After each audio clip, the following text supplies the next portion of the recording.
ओम नमः चंडिकायै।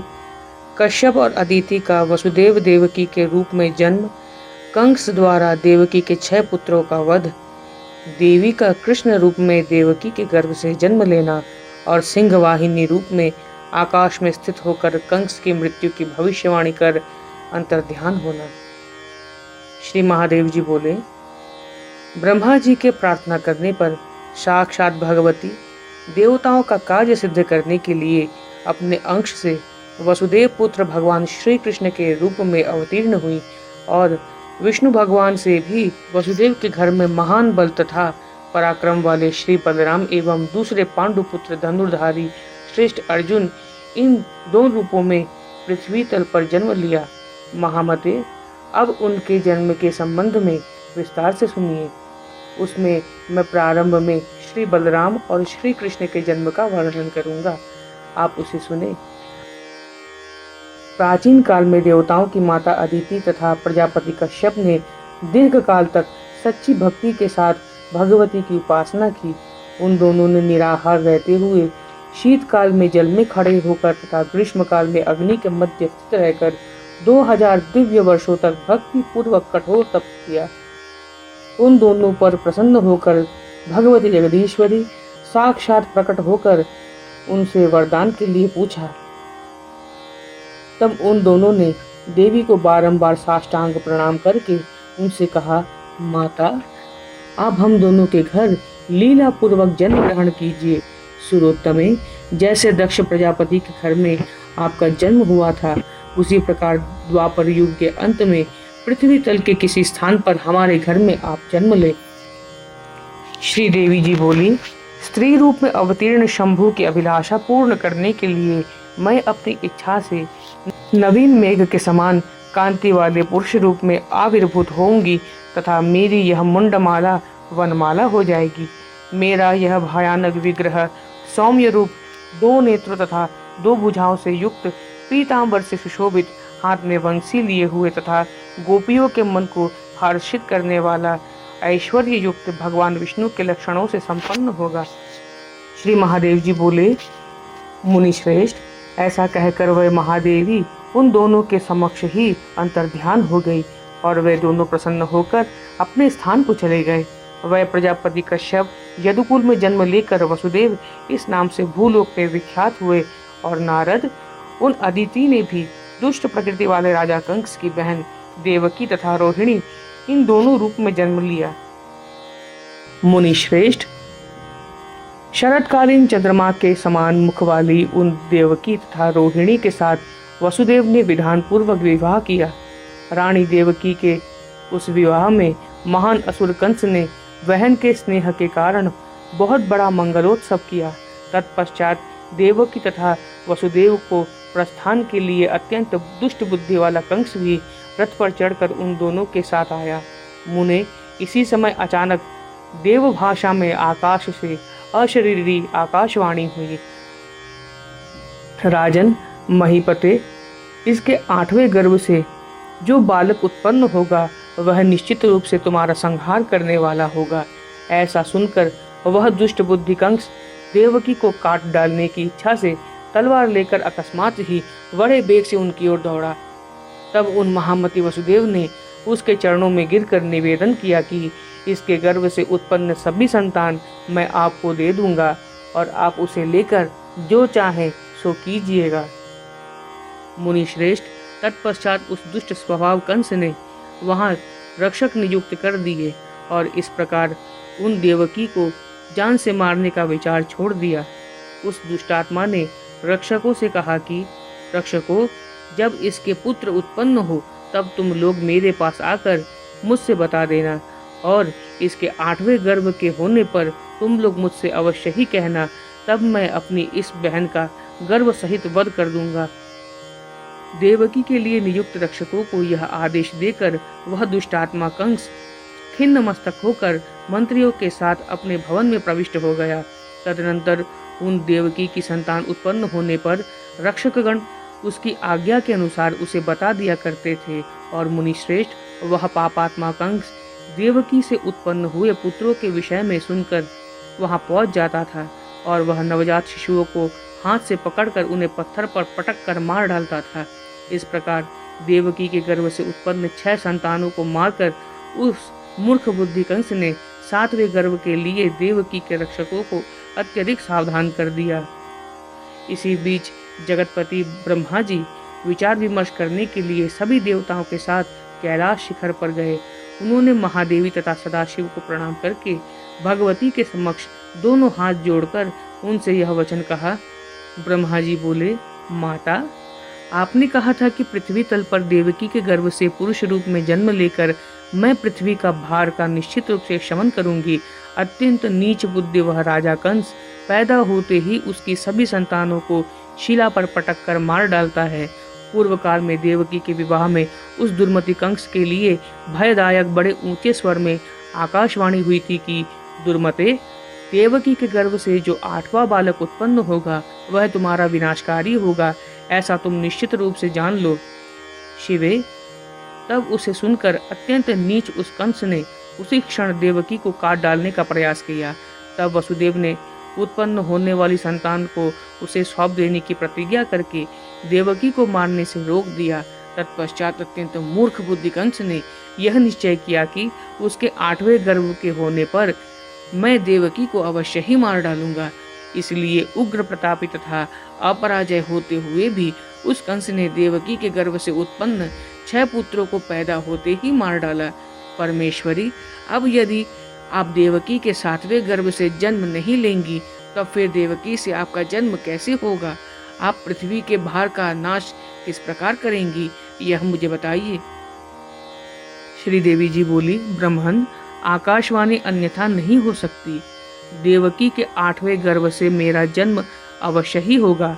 कमलासन, मैं आपको बता देती हूँ, आप उसके अनुसार प्रयास कीजिए। अब आप विलंब मत कीजिए और शीघ्रतापूर्वक वैकुंठ लोक के लिए प्रस्थान कीजिए। भगवान विष्णु अपने अंश से वसुदेव के घर में मेरे बड़े भाई बलराम के रूप में पृथ्वी तल पर अवश्य उत्पन्न होंगे।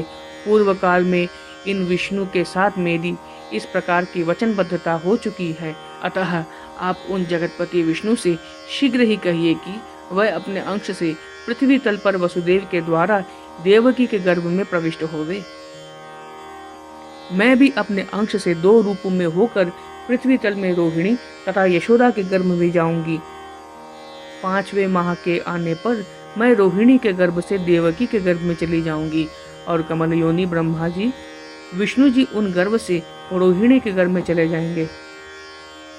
इस प्रकार देवकी के 8वें गर्भ से मेरा जन्म हो जाएगा और वह दुर्बुद्धि कंस इस 8वें गर्भ को समझ ही नहीं पाएगा। इस प्रकार मैं देवकी के गर्भ से श्री कृष्ण के रूप में जन्म लेकर सैनिकों सहित उस दुष्ट कंस को समय आने पर मार डालूंगी। जब तक इस कंस का पुण्य कर्म क्षीण नहीं होता तब तक उस हेतु जो कुछ किया जाना चाहिए उसे आप सुनिए। प्रजापति, एक ही समय में देवकी के गर्भ से पुरुष रूप में तथा यशोदा के गर्भ से स्त्री रूप में लीला पूर्वक मेरे उत्पन्न होने के पश्चात देवकी के गर्भ से श्री कृष्ण रूप में उत्पन्न हुई मुझको तत्काल गोकुल में यशोदा की गोद में रखकर उन यशोदा के गर्भ से स्त्री रूप में उत्पन्न हुई मुझ बालिका को ले आकर वसुदेव जी को उस दुष्टात्मा कंस से ऐसा कहना चाहिए कि राजन, मेरी यह कन्या उत्पन्न हुई है, इसकी रक्षा कीजिए। तत्पश्चात जब वो असुर उसे मारने का प्रयास करेगा उसी समय मेरी वह मूर्ति उसके संहारक कृष्ण के विषय में कहते हुए उस दुर्बुद्धि कंस के देखते देखते ही आकाश में चली जाएगी। कमलासन, तदनंतर उस कंस के प्रारब्ध कर्म के क्षीण होने पर मैं गोकुल में आकर उस नीच को मार डालूंगी। श्री महादेव जी बोले, देवी के इस प्रकार कहने पर भगवान ब्रह्मा बैकुंठ आ गए और उनके द्वारा जो कुछ कहा गया था वह सब उन्होंने विष्णु जी से कह दिया। महामते, उसे सुनकर भगवान विष्णु ने अपने अंश द्वारा रोहिणी के गर्भ में उत्पन्न होने के लिए देवकी के गर्भ में प्रवेश किया। इधर जगद्धात्री भगवती पृथ्वी का भार मिटाने के लिए 2 रूपों में विभक्त होकर रोहिणी तथा यशोदा के गर्भ में प्रविष्ट हुई। इसके बाद श्री कृष्ण रूप में जन्म लेने के लिए वे भगवती 5वें महीने में रोहिणी के गर्भ से देवकी के गर्भ में प्रविष्ट हुई तथा विष्णु जी रोहिणी के गर्भ में चले गए। तब नीच बुद्धि कंस के भय से वसुदेव ने रोहिणी को गोकुल में नंद के घर में रख दिया। मुने वहीं पर दिव्य लक्षणों से संपन्न तथा सर्वांग सुंदर गौर वर्ण श्री बलराम रोहिणी के पुत्र रूप में उत्पन्न हुए। तत्पश्चात भाद्र महीने में कृष्ण पक्ष की अष्टमी तिथि रोहिणी नक्षत्र वृष लग्न में अर्धरात्रि बेला में भगवती देवकी के गर्भ से परम पुरुष के रूप में जन्म लिया। उस समय मेघ समुदाय गर्जना कर रहे थे। चारों ओर अंधकार छाया हुआ था। सभी रक्षक तथा अन्य लोग निद्रावस्था में थे। उस बालक के शरीर का वर्ण नवीन मेघ के सदृश श्याम तथा वनमाला से सुशोभित था। उसके वक्षस्थल पर श्रीवत्स चिन्ह विराजमान था। दोनों नेत्र प्रभायुक्त, 2 भुजाएं तथा सभी दिव्य अंग थे। वह अपने तेज से दैदीप्यमान प्रतीत हो रहा था। उस नवजात बालक को देखकर उसे साक्षात पूर्ण ब्रह्म स्वरूप समझकर देवकी ने करुण रुदन करते हुए उससे यह वचन कहा, सुलोचन, तुम कौन हो जो मुझ अभागिनी के गर्भ से उत्पन्न हुए हो? पैदा होते ही मेरे पुत्रों का वध कर देने वाले शत्रु रूप मेरे भाई राजा कंस को तुम क्या नहीं जानते? मेरे पुत्र रूप में तुम्हारे जन्म लेने का समाचार सुनकर वह दुष्टात्मा कंस मुझे शोक संतप्त करके आज ही तुम्हारा वध कर देगा। श्री महादेव जी बोले, उन माता देवकी का यह वचन सुनकर वह बालक महान दुख से व्याकुल होकर देवकी को अपनी अमृत रूपी वचनों से प्रसन्न करते हुए कहा। बालक कहने लगा, माता, आप भय मत कीजिए, क्योंकि इन तीनों लोकों में असुर, देवता अथवा मनुष्य कोई भी मुझे मारने वाला नहीं है। मैं जगत का संहार करने वाली आदि शक्ति पराविद्या हूँ। पूर्व जन्म में किए गए आप दोनों के तप से प्रसन्न होकर तथा भगवान शिव की सम्मति से मायामती श्रेष्ठ पुरुषाकृति में मैं इस समय देवताओं का कार्य सिद्ध करने के लिए आपके गर्भ से उत्पन्न हुई हूँ। देवकी बोली, वत्स, तुम्हारा यह वचन सुनकर मुझे आश्चर्य हो रहा है। सुलोचन, अब तुम मुझे अपने उत्कृष्ट देवी स्वरूप का दर्शन कराओ। श्री महादेव जी बोले, देवकी के ऐसा कहते ही कमल के समान नेत्र वाले श्री कृष्ण तत्काल शव पर आरूढ़ भयानक मुख वाली भगवती काली के स्वरूप में प्रकट हो गई। उनकी 4 भुजाएं, 3 नेत्र एवं लपलपाती हुई भीषण जिह्वा थी। उनके लहराते हुए लंबे केश पास से उनकी पीठ ढकी हुई थी और उन्होंने सुंदर किरीट धारण कर रखा था। मुने, उस समय वह चित्ताकर्षक वनमाला भी मुंडमाला से बनी हुई थी। अत्यंत सुंदर तथा लंबी माला के रूप में हो गई। उस बालक को भयानक काली स्वरूप में देखकर देवकी ने शीघ्रता पूर्वक वसुदेव जी को वहां बुलाया। उन वसुदेव ने वहां आकर ये सब देखा और बालक ने जन्म लिया ऐसा सुनकर वह अत्यंत आश्चर्यचकित हो गए और फिर वह वचन बोले। वसुदेव जी बोले, मेरे सैकड़ों जन्मों के अनेक तपस्याओं तथा भाग्य के फलस्वरूप आपने माया बालक का रूप धारण करके यदि मेरे घर में जन्म लिया ही है और जिस प्रकार आपने मेरे ऊपर कृपा करके अपने इस परम दुर्लभ कालिका रूप को दिखाकर मेरे जन्म को सफल किया है, उसी प्रकार उगते हुए करोड़ों चंद्रमाओं के आभा के समान अपने इस 10 भुजा वाले सौम्य तथा सुंदर दूसरे रूप का भी मुझे दर्शन करा दीजिए। श्री महादेव जी कहते हैं, तब उनका यह वचन सुनकर उस रूप का त्याग करके भगवती एकाएक सौम्य तथा 10 भुजाओं से युक्त रूप वाली हो गई।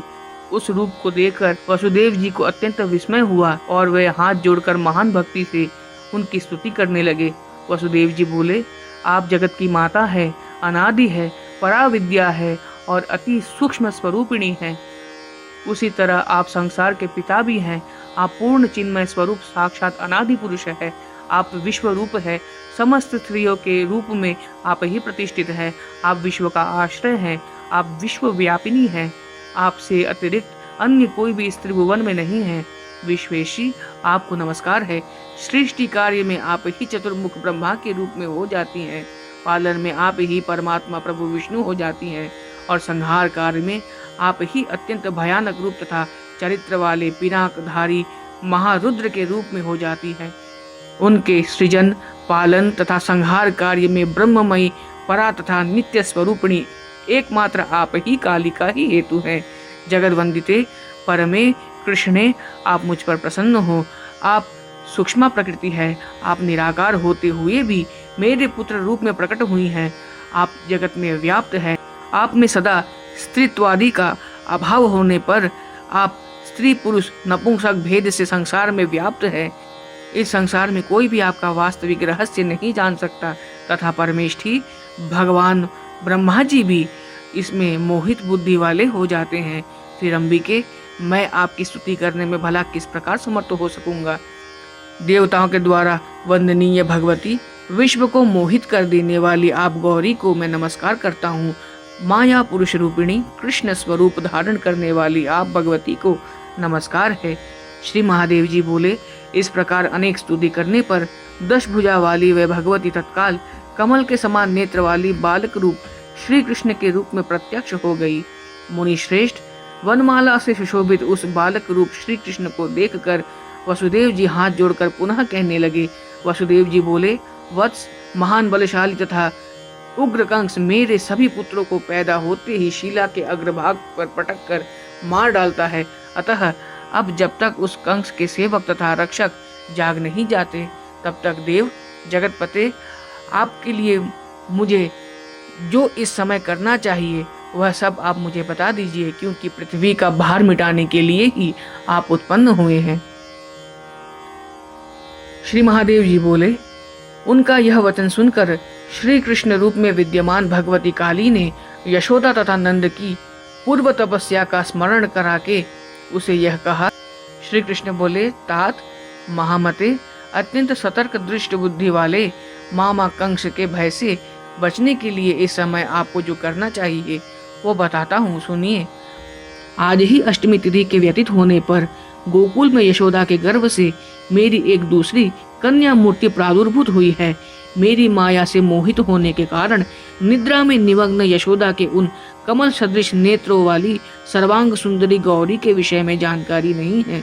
आप शीघ्रता पूर्वक वहां जाए और मुझे वहां रखकर तथा उस कन्या को वहां से लाकर यह बात प्रचारित कर दीजिए कि मेरी एक सुंदर कन्या उत्पन्न हुई है। तत्पश्चात उस कन्या को मारने के लिए जब मेरा मामा वह दुष्ट कंस कुपित होकर शिला पर पटकने के लिए मुझे ऊपर उठाएगा, तब पिताजी देवताओं का कार्य सिद्ध करने के लिए उस कंस का वध करने वाले मेरे विषय में बात बताकर वह कन्या उसके देखते देखते ही आकाश में चली जाएगी। तत्पश्चात कुछ समय तक गोकुल में रहने के बाद यहाँ आकर वह दुष्ट आत्मा मामा कंस का वध करूंगा। श्री महादेव जी बोले, महामुने, उस बालक की यह बात सुनकर वसुदेव जी उसे लेकर गोकुल की ओर चल पड़े। मुनि श्रेष्ठ, उस समय वसुदेव श्री कृष्ण की अपरंपार माया से मोहित हो जाने के कारण कोई भी व्यक्ति जाग नहीं सका। अपने पुर से निकलकर वसुदेव जी ने अपने तेज से दैदीप्यमान पुत्र को बार बार देखकर अत्यंत दुखी होकर इस प्रकार कहते हुए बहुत रुदन किया, हा वत्स, तुम मुझ पापी के घर में किस लिए पैदा हो गए हो? अब तुम्हें गोकुल में बिना रक्षित किए फिर मैं घर कैसे लौटूं? इस प्रकार अनेक तरह से रोते कलपते और अपने आंसुओं से उस बालक को सींचते हुए वसुदेव जी ने श्री कृष्ण की कृपा से यमुना नदी को पार कर बालक रूप भगवती के साथ नंद जी के भवन में अज्ञात रूप से प्रवेश किया और वहां पर सुंदर सी कन्या को जन्म देने वाली यशोदा को देखा। उस समय वह यशोदा जी सोई हुई थी। उन्हें अपने उदर से उत्पन्न कन्या की जानकारी नहीं थी और उनके साथ उनकी सखियां भी इधर उधर सोई पड़ी थी। तत्पश्चात वसुदेव जी श्री कृष्ण को वहां पर रखकर और उस कन्या को लेकर तत्काल निकल पड़े। मुने, उस समय 10 भुजाओं से युक्त तथा मनोरम तेज से प्रदीप्त वह भगवती वसुदेव की गोद में अत्यधिक सुशोभित हो रही थी। समस्त लोकों की एकमात्र जननी तथा ब्रह्म स्वरूपिणी उन देवी को देखकर आनंद से परिपूर्ण मन वाले वसुदेव जी मथुरापुरी पहुंच गए और घर में प्रवेश करके देवकी को वह कन्या समर्पित कर दी। इसके बाद उन महामती वसुदेव जी ने रक्षकों को बताया कि कन्या ने जन्म लिया है। तदनंतर उन रक्षकों ने भी घोर दुष्टात्मा उस कंस से तत्काल जाकर कहा, राजन, देवकी के 8वें गर्भ से एक कन्या उत्पन्न हुई है। महामुने, उसे सुनकर उस दुष्टात्मा पापात्मा कंस ने उस रक्षकों से कहा, उसे यहाँ शीघ्र लाओ, मैं बिना कुछ सोच विचार के उसका वध करूंगा। उसकी बात सुनकर रक्षकों ने वह कन्या लाकर उस नीच बुद्धि कंस को दे दी। उस कन्या को अत्यंत सुदृढ़ देखकर मानो वह पत्थर से बनी हुई हो। वह पापात्मा कंस नहीं जान सका कि यह कन्या सृजन पालन तथा संहार करने वाली परमेश्वरी भगवती देवी ही है, और उसे मारने की इच्छा से अपने बाएं हाथ को मुट्ठी से कसकर पकड़ लिया। उस समय कठोर विग्रह वाली उस कन्या को शिला से निर्मित मानकर उसने उस कन्या को पत्थर पर पटकने की इच्छा से ऊपर उछाला। तत्पश्चात आकाश में स्थित होकर सिंह के पृष्ठ पर आरूढ़ और महान तेज से जाज्वल्यमान भगवती देवी ने उस पाप बुद्धि कंस से कहा। श्रीदेवी जी बोली, दुरात्मन, तुम्हारे विनाश के लिए मैं ही अपने अंश से माया के प्रभाव से वसुदेव के द्वारा देवकी के गर्भ में पुरुष रूप से उत्पन्न होकर गोकुल में नंद गोप के घर में विराजमान हूँ। श्री महादेव जी बोले, ऐसा कहकर सिंह पीठ पर चढ़ी भवानी देवताओं का कार्य सिद्ध करने के लिए उस नीच बुद्धि कंस के देखते देखते अंतरिक्ष में अंतर्ध्यान हो गई। ओम नमः चंडिकायै।